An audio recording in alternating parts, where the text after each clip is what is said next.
Today's video is about perspective, but I got a little bit of a story to go along with it.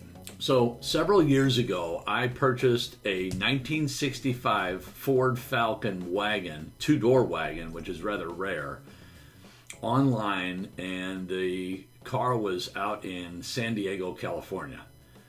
So I didn't tell my wife about it, being a smart guy that I am. I didn't tell her anything other than we were going to take a trip to California. So we flew out to San Diego. I have an uncle that lives there. We visit with him for a day or so, and then I go and we had a rental car. My wife and I go to pick up this car. That's the first she finds out about it. So that was the first great move that I made. And we pick up the car. We start driving to the rental place to return the rental car, and the plan that I had, and it's a foolproof plan, was to drive back to St. Louis on Route 66, staying in the old motels along the way. So we didn't get very far. The car overheats, and I'm going to sprinkle photos in throughout this video of our trip.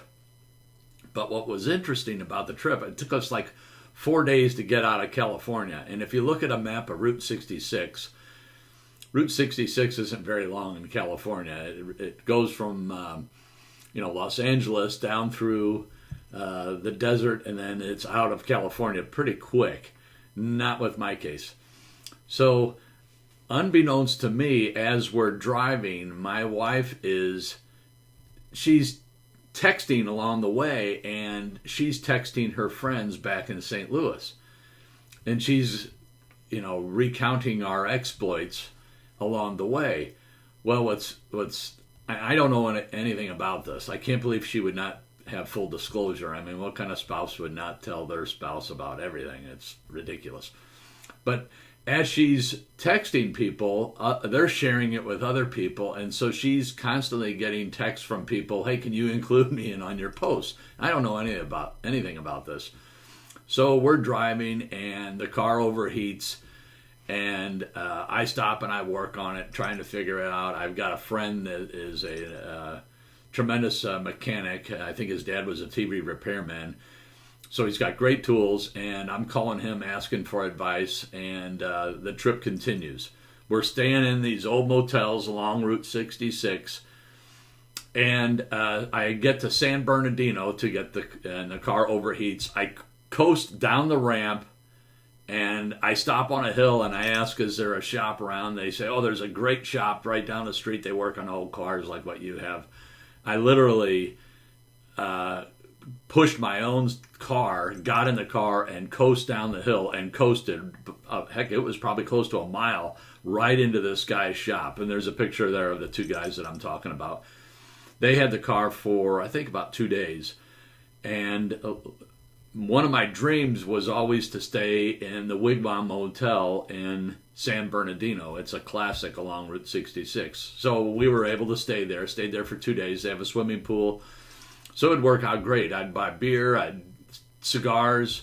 My wife and we're having a great trip. All along, she's texting people about, she's texting people and telling about the troubles that we're having. And I'm like, what troubles are we having? I don't know that she's even texting.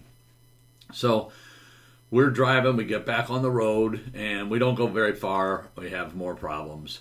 And that continued the entire way home. It took us 9 days to drive from Los Angeles to St. Louis.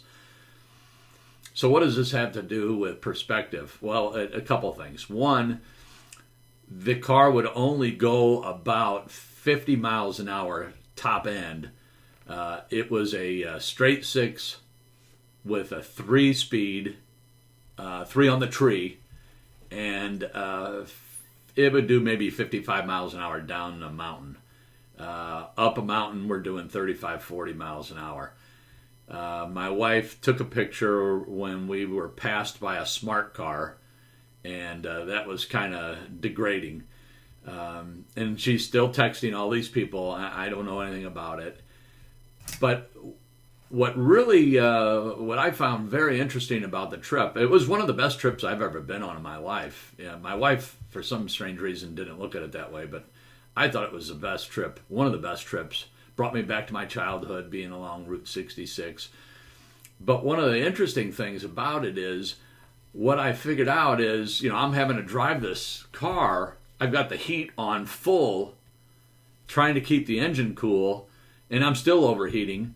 So, being the intelligent guy that I am, and I put this whole trip together as foolproof, we started getting up at about 2 in the morning and leaving the motels so we could drive in the cool of the morning where the engine wouldn't overheat. We're making great time now. I'm doing 50 miles an hour across the desert, and it's maybe 75 degrees outside. The engine's running hot, but I got the heat on. We're cruising along pretty well. We would get till maybe 10, 11 o'clock. The temperature is starting to really heat up in the day. We would pull into another motel. I'd get some beer. I had cigars with me. We'd sit around and chill out. Meanwhile, she's still texting. I can't figure that out. Why would she even? There was nothing really to text about, but she's texting all of her friends. The group that she's texting to is growing larger and larger. So we finally get to Missouri, and we're about 15 minutes from my house, and I run out of gas. And so I have to go get gas. She's texting people all along.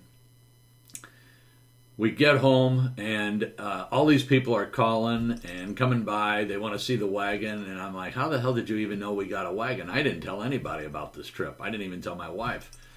But people are coming by to see the wagon, and it's like, wow, this is the wagon you drew. How did you know this? And then they start telling me about my wife texting. So again, what does this have to do with perspective? When I was a kid, we would go on trips. I come from a large family, 7 kids. We would take trips, and my dad didn't want to stop for anything, but once in a while we would stop, and it always seemed strange that we would stop, and we would get out a picnic lunch, and we'd stop at the strangest things. When we're driving, my wife and I are driving from California, I'm seeing these signs: largest ball of twine, 3-legged cow, jackrabbits, meteor crater. And I'm thinking to myself, man, that was the entertainment back in the 30s, 40s, 50s, and 60s. Well, I had figured it out on this trip what all that was about. So when your car is not reliable, nowadays the only fluids you check in your car is your gas. You get in, you make sure it's got enough gas, you turn the engine on, and you drive. When you're driving a 1965 Ford Falcon with a 6-cylinder, 3 on the tree, and top speed is 50 miles an hour, and an engine overheats at 80 degrees outside, you start looking for places that you can stop. And if I can make it to the largest ball of twine and let the engine cool down for 2 or 3 hours, man, that's a good day. That's when it dawned on me. That's the perspective that I'm talking about.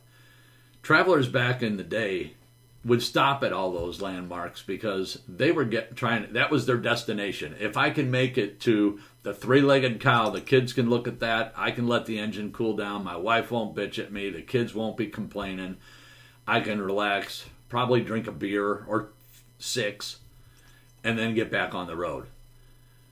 That's when it dawned on me. That's what all that stuff out west is all about. It's just a place to let the engine cool down, let your car cool down, so you can make the necessary repairs so you can get back on the road.